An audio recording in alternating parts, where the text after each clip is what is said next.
Hello again. Our next speaker is Kamil Witecki. Now, Kamil works as an experienced architect and chief engineer here at Nokia. He can program in a plethora of languages, and his weapons of choice are C++ and Lua.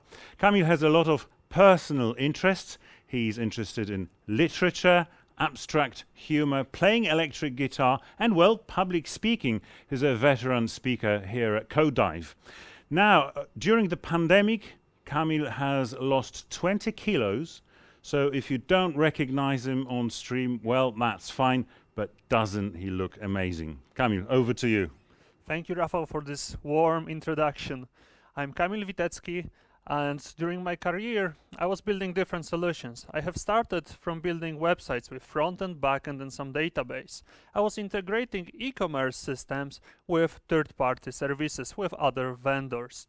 Right now, at Nokia, I am building the future of telecommunications working on 5G base stations. And I would like today to share with you what I learned about software compatibility and why it's so important to plan it already today, as later on there will be consequences to face.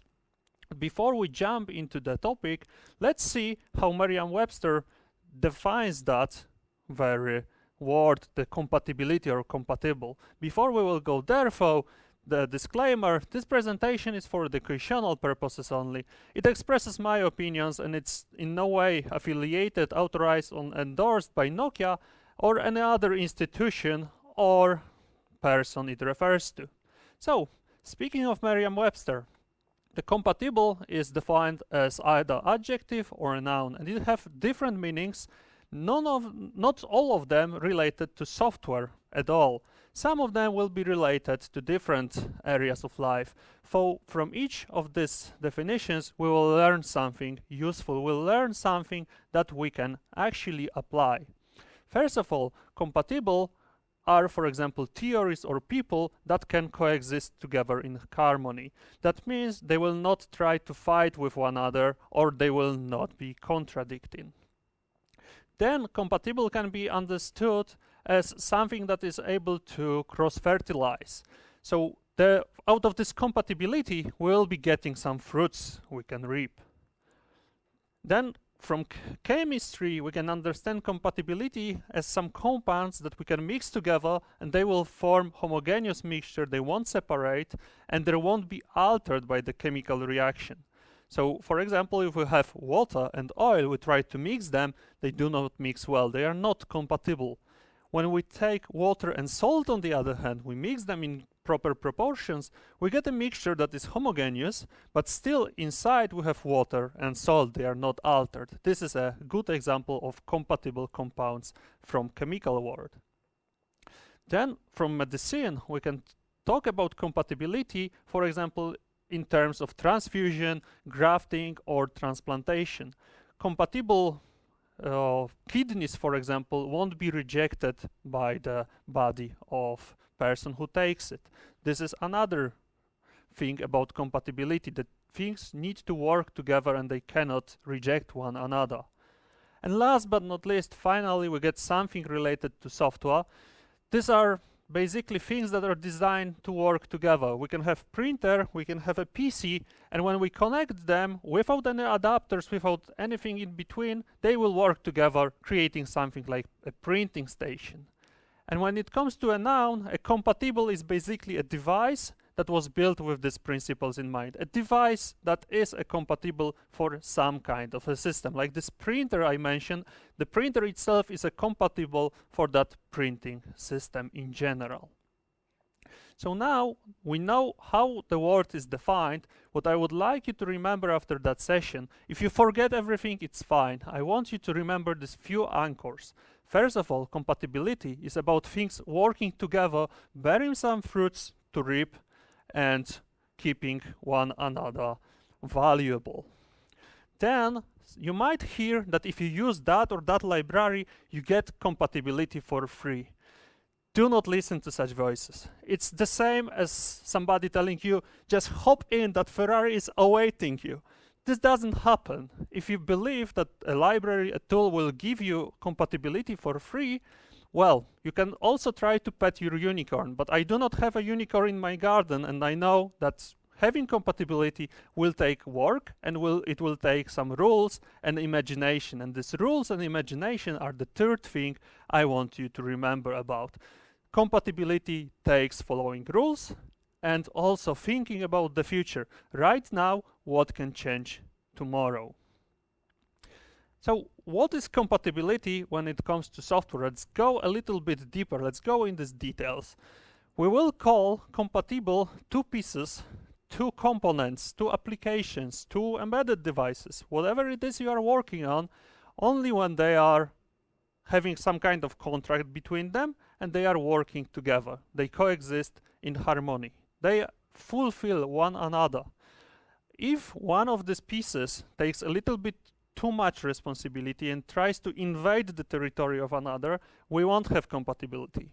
If, on the other hand, both of them leave some space and do not take care about that part of, be it interface, functionality, whatever it is, then we'll have different kind of incompatibility. We'll have a gap. In compatibility, it's important that we follow what we agree up front. We have some kind of contract. When we are building interfaces, interfaces are our contract. And we need to make sure that we fulfill that contract from both sides. And when we are building this contract, when we are designing the contract, we have freedom.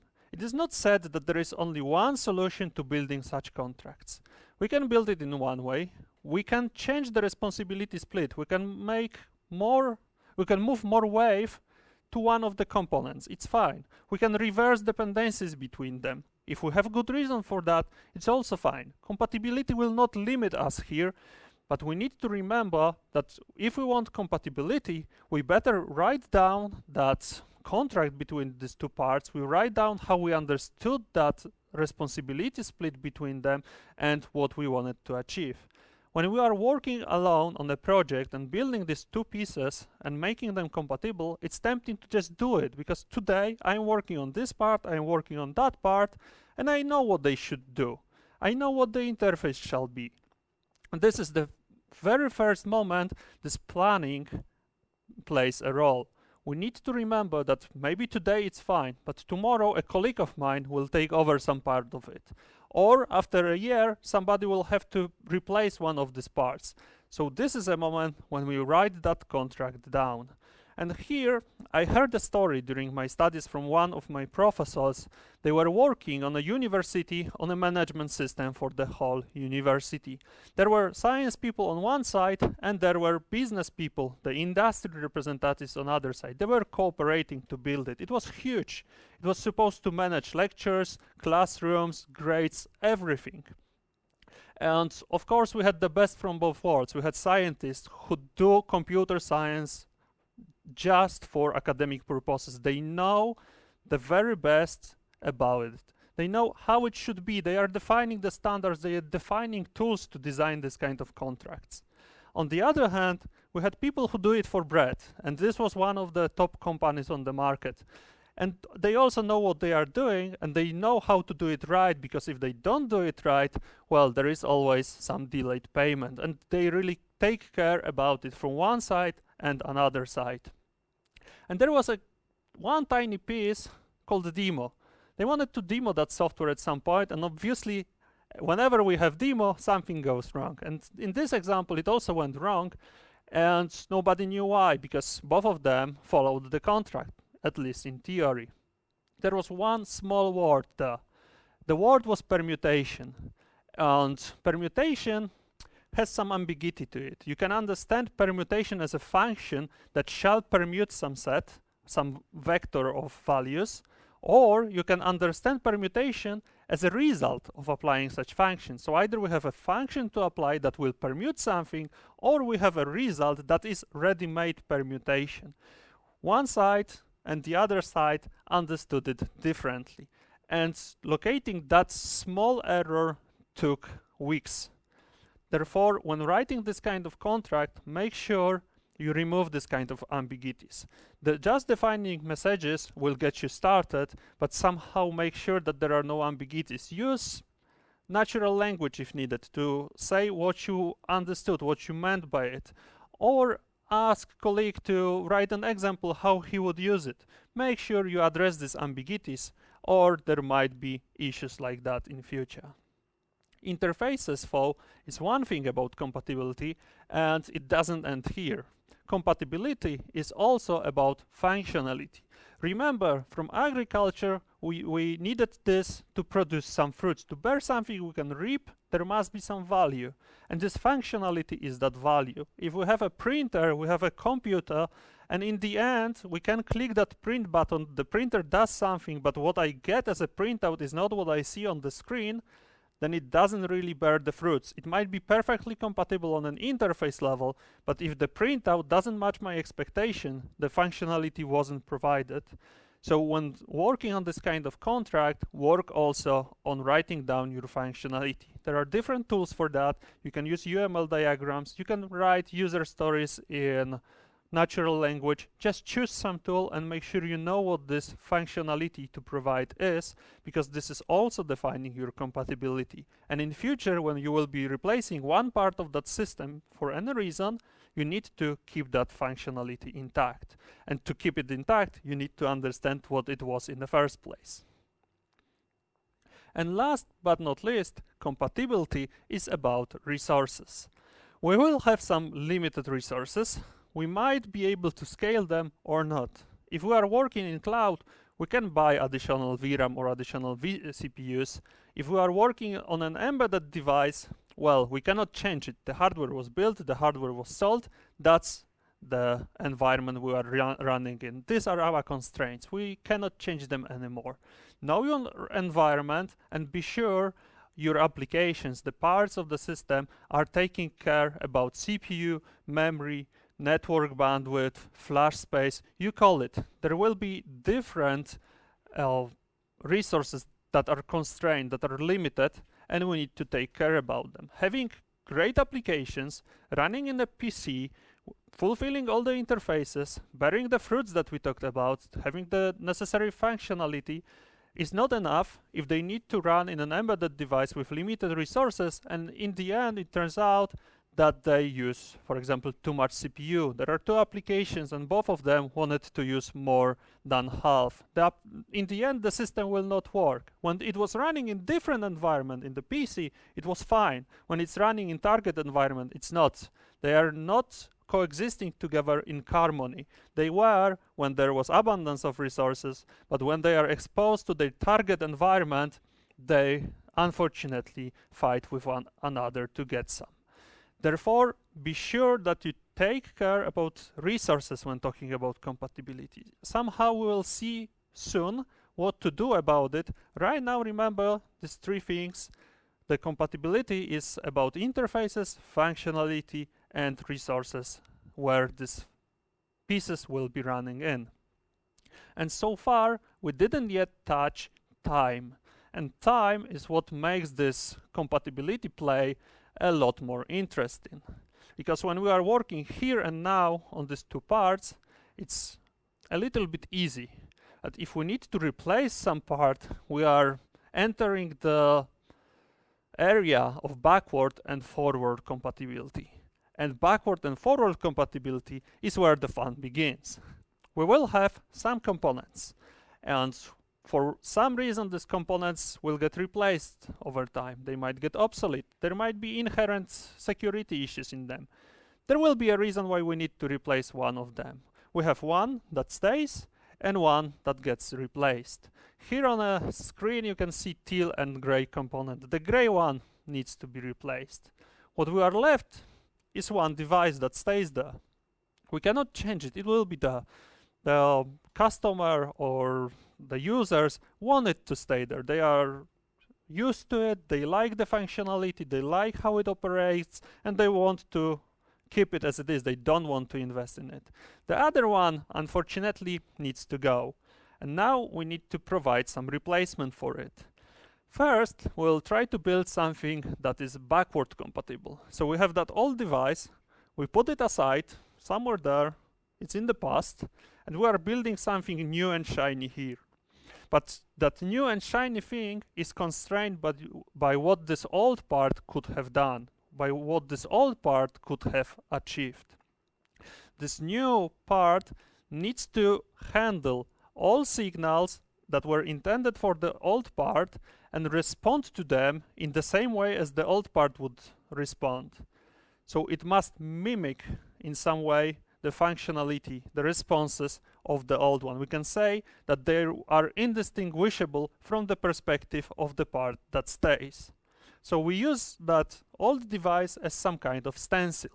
Or on the other side, we can look from the perspective of this part that doesn't change, and we want these interfaces toward the new device to stay as they are, and this is our stencil. We can reverse engineer what is on this side and somehow fulfill it from that side. So you can look at it at the dual perspective. Either we are building something that is a drop-in replacement for this old part that is interpreting all the signals meant for it in the same way, or we are building something that matches the interface of the guy that stays. What is beautiful here is that that part cannot change, but it's only a subset of functions that this new device can provide. It doesn't have to be exact copy. It might provide something new. For example, if you had that old device and it was old, it does only have some command line interface for operator to configure it, and we want to add something new and shiny that allows us to operate that device over web browser, we can do so, no problem, as long as all signals meant for all device are handled the same ways. And signals can be anything. It can be configuration file, it can be message, whatever you think about, that's the signal, that's the input for that old device. If the CLI was there, operators are used to it, that CLI itself is also some kind of signals. But we can extend it, we can build on top, we can add new functionalities. If the old one didn't support an encryption and transport layer, well, the new one must support that mode as well, but it can add it on top. And this is great about backward compatible devices because they can renew the world. Now, the problem starts when the story changes. Someone comes to us and asks us, please, we need to replace that device, give us the new one, the old one stays, but there is one catch. I have, I don't know, 1 million of these devices there. There is no way I will replace all of them over one night. So I will be running mixture of old devices and new devices in my network, in my system, whatever it is, for weeks, maybe months. And you know, it will be problematic for my people to distinguish between them because there will be a team of people who wants to replace these devices overnight, and they don't know, will they replace whole city today, half city, there might be issues, they might not be allowed into the building, so they don't know what they will replace. On the other hand, I have different team of people who are configuring these devices, and I don't want them to chase the other team and learn each and every change in the system. So I want these devices to be configured in the same way. So if I am producing a configuration file for the new device, I want it to be accepted by the old device. And one more catch, since I am already paying you for this new thing, I want to use its features. So please let me enable them, let me configure them in that configuration file. So now, do you see what happened? We need to somehow make sure that the old device is accepting inputs that were meant for the new device. There is configuration file, it will have configuration meant for the new device, but the old one will be exposed to it and must handle it gracefully. It might not know what to do about these new configuration fields. Of course, they are not meant for it, but it needs to handle them gracefully. And when it comes to this configuration file, it might be tempting when you are building the very first application to think about configuration file and operator who is actually configuring that site. And you might have this stream of thoughts. All right, so somebody will be configuring my device. So that person will enter the keys there, he will upload it to the device, and that person wants to learn about any issues with the configuration file. Of course, I need to give them means to learn that there is, for example, typo, or they used some key that I don't know how to handle, or a value is out of the range that I can support. So I need to give them feedback. And I will be strict about it. I will make it an error, I will reject that configuration so that person immediately knows this configuration file was wrong. There is a list of issues that I figured out. I tell the person what to change, and if he changes it, I will accept the file. And this is viable strategy. It will help the person to configure that device properly. The problem is, if we want forward compatibility, this totally ruins it.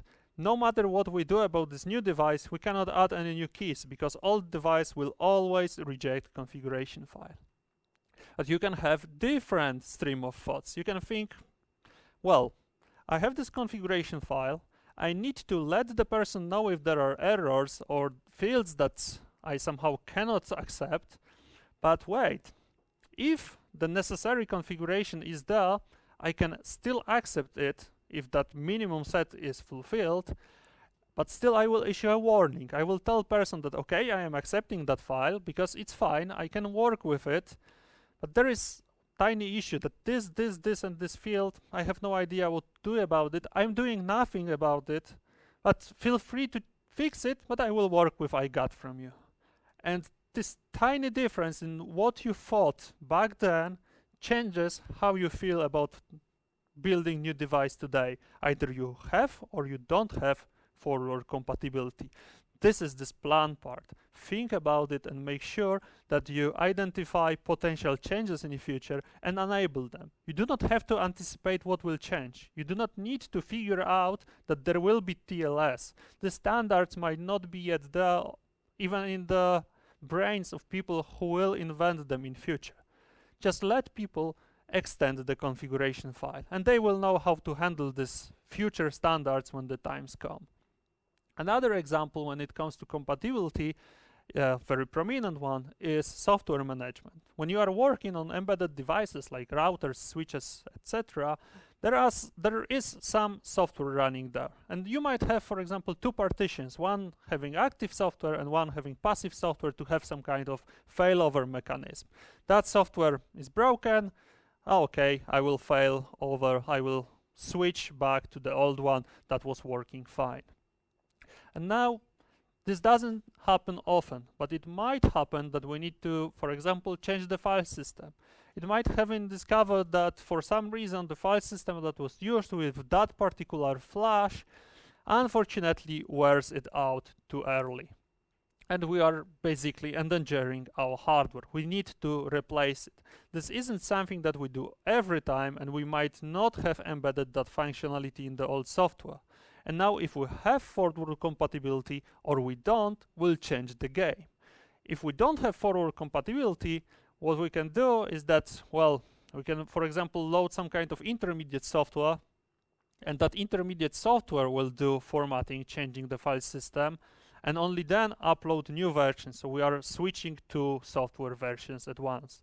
But this erases our fail-safe partition, so we have no safe software to go back. Or we can do it over several releases of that software, several versions. We have software that doesn't have that functionality. We introduce software that has that functionality but cannot yet format anything. And only then, after next upgrade, we can have it. This will work, but this will prolong it and expose flashes to longer period of time when invalid file system is in use. What we could have done when we were designing this software management, we didn't have any idea that we will be changing file system for what reason. But what we could have done, we could have thought, well, this is a complex procedure. We cannot predict what can change in future, and we will enable the future user to somehow inject some kind of compatibility script. So when I will be uploading new software, before I reboot with the new version, I will check if there is some kind of compatibility script inside. I will define interface, how it's called, what it is, of course. I will not know what's inside, but I will just run it in my current environment. And if we have that functionality, then we are golden. We just upload software image. That software image has that compatibility script, and what it does is reformats that partition where it was uploaded, of course making sure that it's not paged out, and then uploads the target software again to already reformatted partition. Having forward compatibility changes games. This doesn't happen very often. This is not your usual daily bread, but when it comes to that, it will save your tears, it will save your sweat. And what is beautiful about forward compatibility is that usually when we don't need it, we are not forced to use it. We will leave these options. We will enable someone to add new configuration file keys or to have this compatibility script, but we don't have to use them. We do not have to add new fields with every configuration file version. We do not need to have compatibility script in all versions, or all it does is just exits with no error. But when the times come and we want to go full ahead and use these functionalities, they might save a lot of trouble. So compatibility is about things working together, bearing some fruits we can reap, and things that mix well, that are working together in harmony, where we cannot distinguish the parts. We have this printer, we have that computer, and they are forming perfect black box printing station. Now we will continue with tools related to compatibility. We have different ones, and first of all, I would like you to remember tools are just tools. And an example of that might be mounting a TV on a wall. I will need TV, I will need some kind of drill, some screws, and obviously TV and mount. I will have my wall, and if I have power tool, power drill, then it will be quite easy task. If I don't have, I need to do it manually, that will be a little bit cumbersome and tedious. So the tool will change my life, it will make it easier. But if I don't take care about compatibility of TV and wall, this is the end result. This wall wasn't able to lift that much weight, and obviously it wasn't the fault of the tool. The drill was just a drill. It was me who didn't check if that TV can be lifted by that wall. There wasn't compatibility between them. The tool couldn't have resolved it.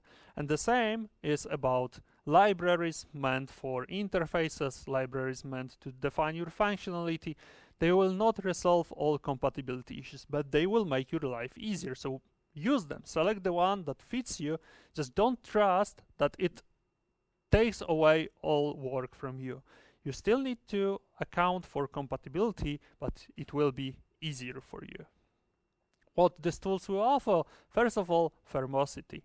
What we see right now on the screen is some kind of configuration file. And already from that description, it's JSON, so it's self-descriptive language. So we can guess what this file was meant to do. There is some TLS enabled, the value is false, so obviously this is some kind of flag to enable or disable a feature. There is some kind of description, it's a string, so we can somehow guess what it does. There is port, well, that's some kind of number that will be probably used to establish socket, and an IP probably to bind, given as a string. Already just using this format gives us some information about it, but we have right now no idea. Is it really correct? Was it what was meant for that file? And some kind of tool, some kind of schema will make it easier. I have chosen JSON schema for examples, but you could have used something different. I have chosen JSON schema because it's self-descriptive and it will be easy to explain. If we add some schema to that example, we can clearly see there was an error. The TLS enabled should have been actually enabled TLS. We have written down that contract of ours, we have written down what we actually meant. We can now cross-check the actual configuration file against the schema and figure out if there are errors. And we figure out what was intended and what is an error. We have that contract, we have something to follow. This is a very simple example. We can extend it, we can add even more. So we had types. Now what we are adding here is default values and also this required part. This required part is telling us what fields must be there necessarily. If they are not there, file will be rejected. If they are there and the others are missing, it's fine. So we can extend this file in future, and also we do not require everyone to configure each and every parameter, making the life of person configuring that system a little bit easier. And this itself is already a lot. We have contract written down. We can spice it up by adding validation. When we embed in that schema validation, we can tell that, okay, this port, it's some kind of an integer, but it cannot take any value. The value must be in a range from 1024 to over 65,000. And this is the range from here to there. Something outside of it will be rejected. And this also constrains our application and offloads our application from checking this manually. But on the other hand, it tells somebody who is using it automatically that this is what you can expect. If you configure something outside of it, you will not get what you intended. This is very good because they learn about it already from the schema itself. They do not need to learn about these constraints by running the application, checking out and figuring out it doesn't work, and then running again with different set of parameters and counting for a miracle to happen. Similarly, for these IPs, now we can be sure that this application supports both IPv4 and IPv6. Without that addition, it wasn't that easy. We had this IP in IPv4 format, but was it meant to be IPv4? Could it have accepted IPv6? Now we know it. Another great thing about this validation is that it's portable. We are using some kind of meta language, and that meta language, well, it's independent from the application and technology we are building the application with. JSON schema offers validator implementation for multiple different languages. The same will be true for different solutions. Google Protocol buffers, flat buffers, Carbon Proto, select what you like. It will give you some tools, some means to port it. So now when you are working on a system that consists of few different applications or devices, one written in C++, some front-end in PHP, some kind of a Python scripts, whatever it is, you take that schema, the contract that you wrote once, you generate validators for each one of them, and they all behave the same.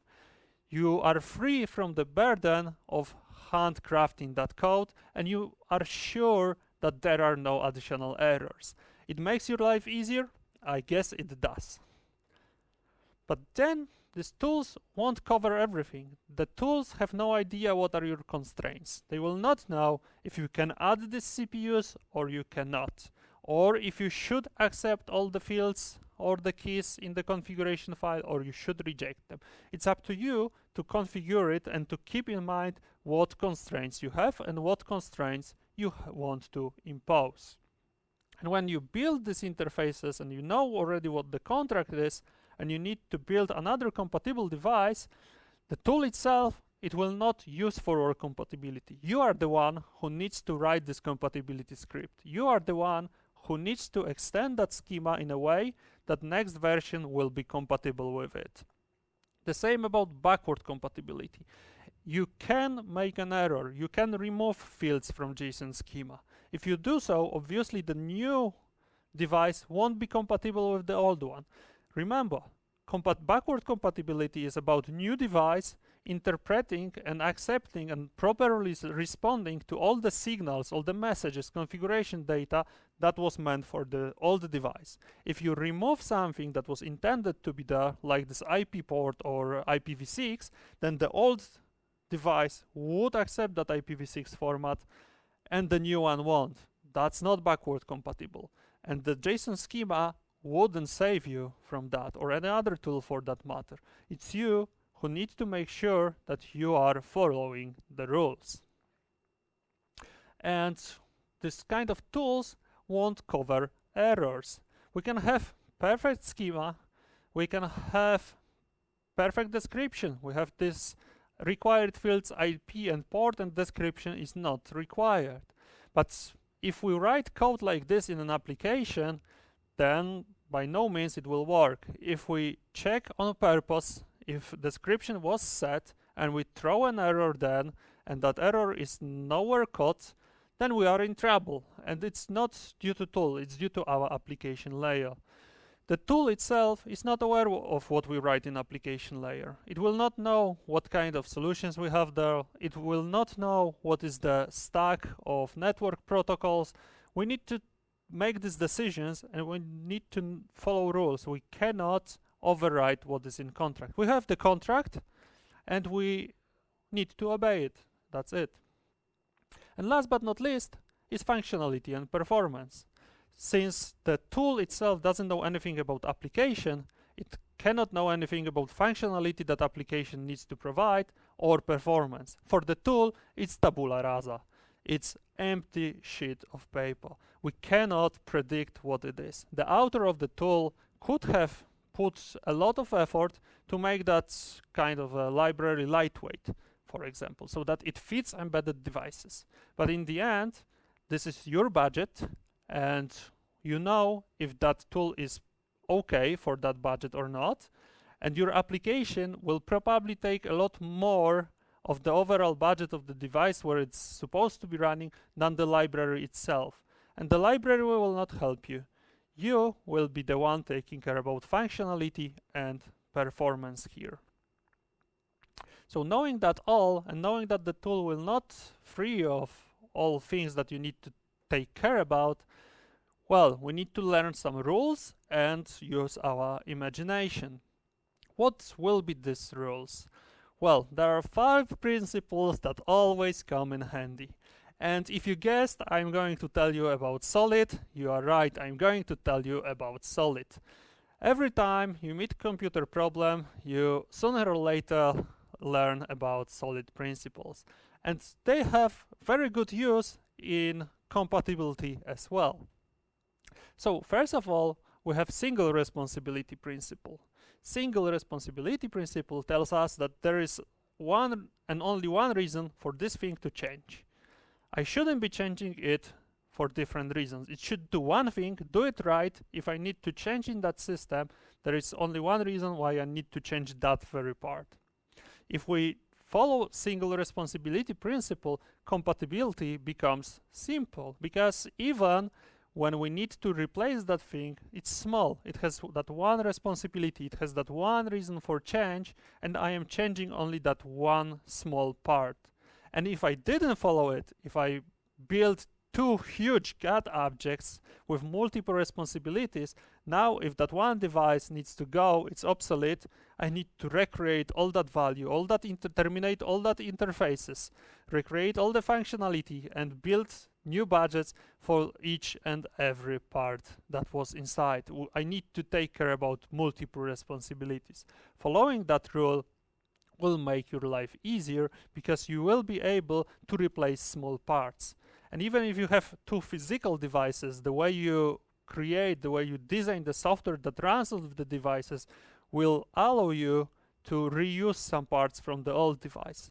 If the error that rendered that old device obsolete was, for example, lack of, I don't know, encryption on transport layer, then we can salvage almost whole application layer if we have one component that takes care about the encryption and transport.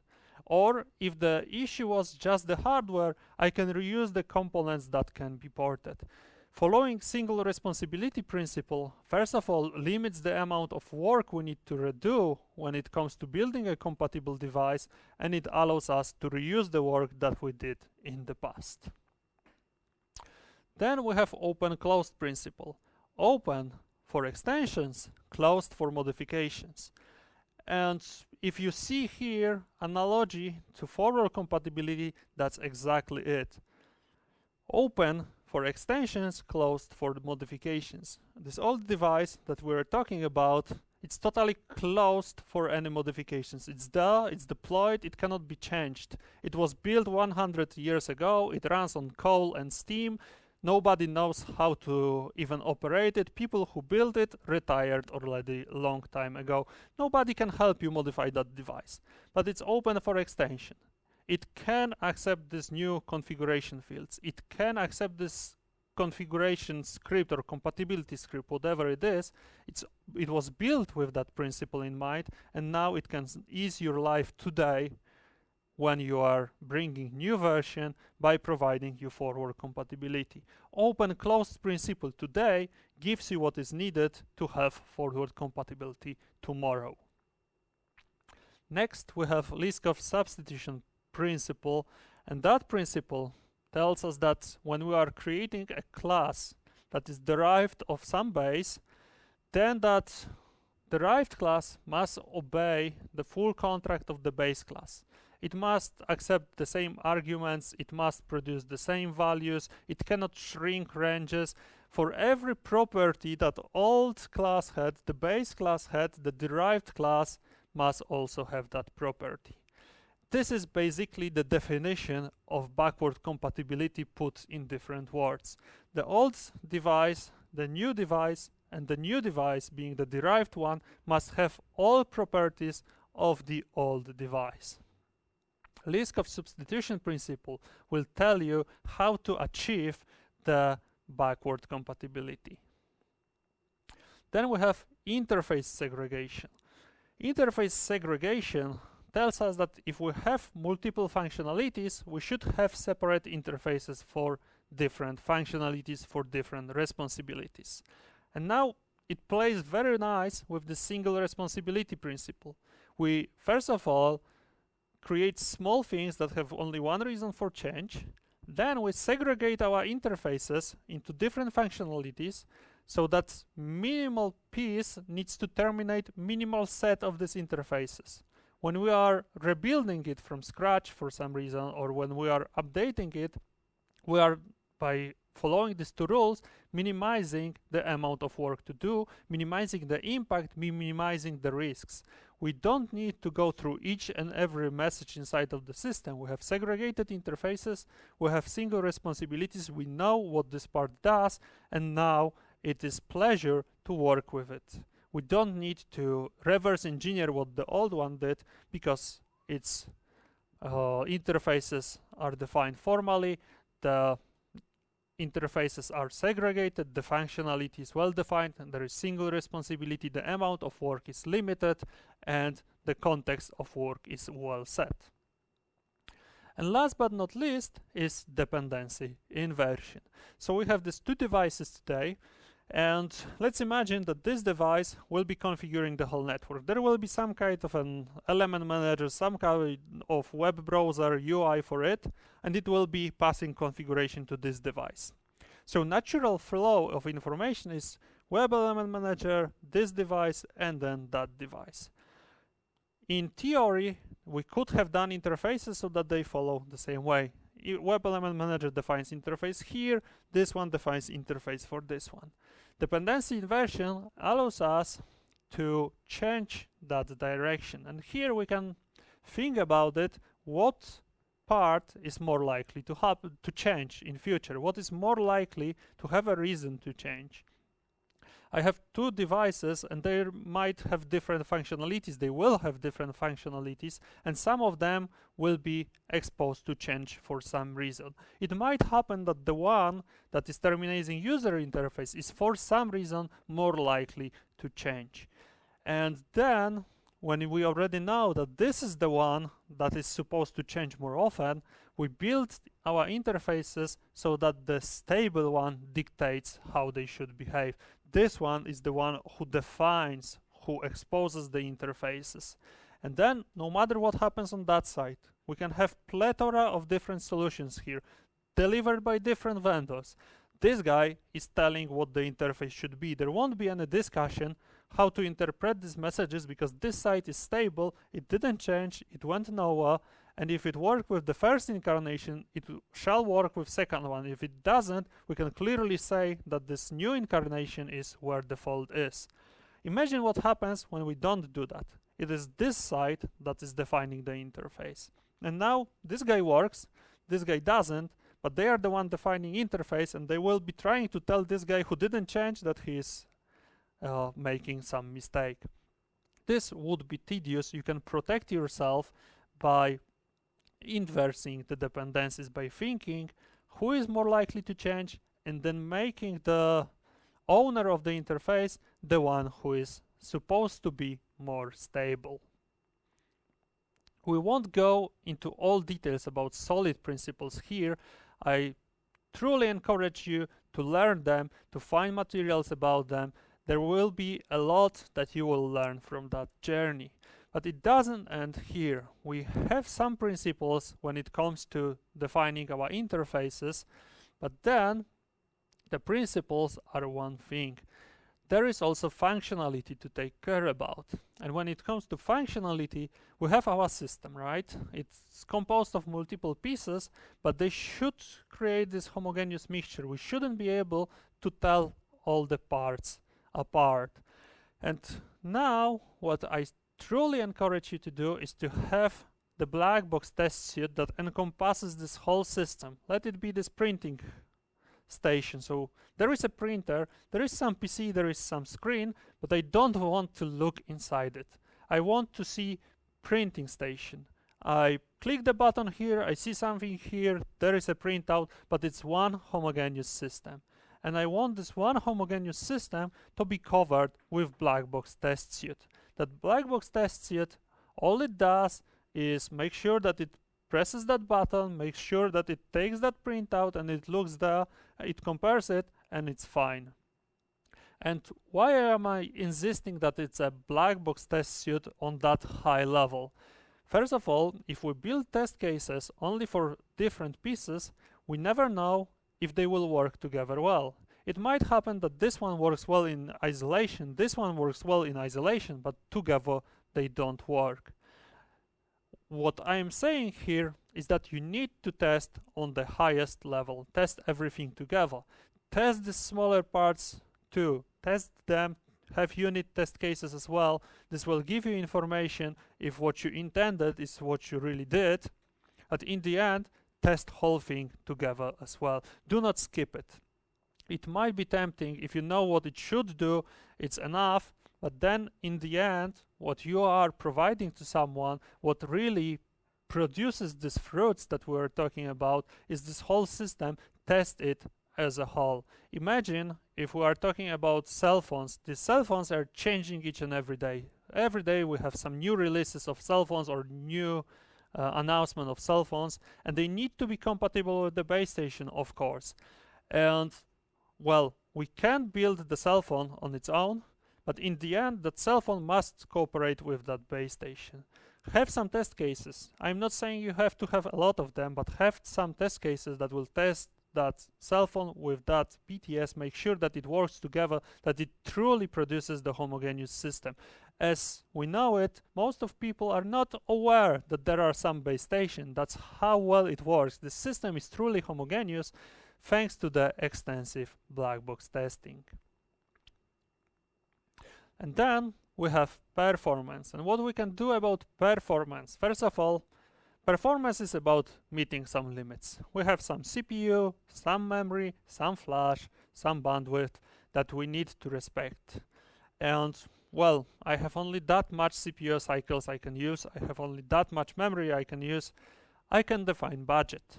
Some part will be taken by operating system. Let's give it 30%. Some part will be left for spare. That will be our reserve for new features in future, for example, or for errors. Let it be 20%. What is left, I give to specific applications.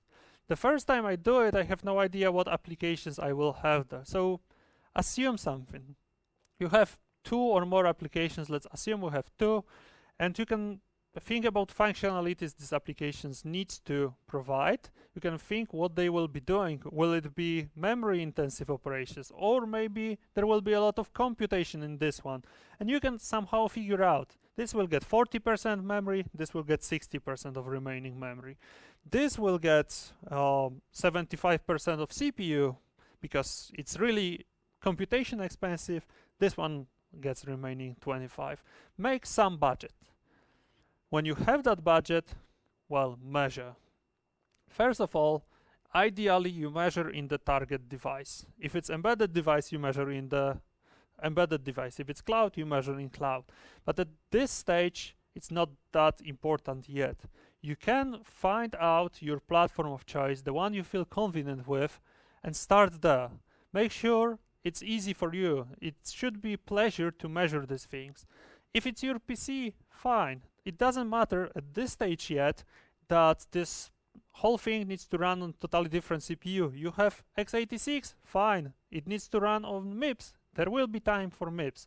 Right now, measure it and then when you figure out it doesn't meet the budgets, and probably it won't, optimize.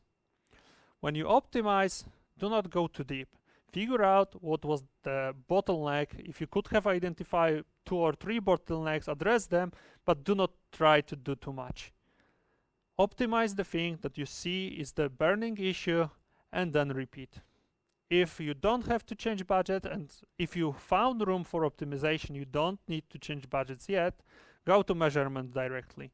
You will get a new report, you will figure out new bottlenecks, you will optimize it.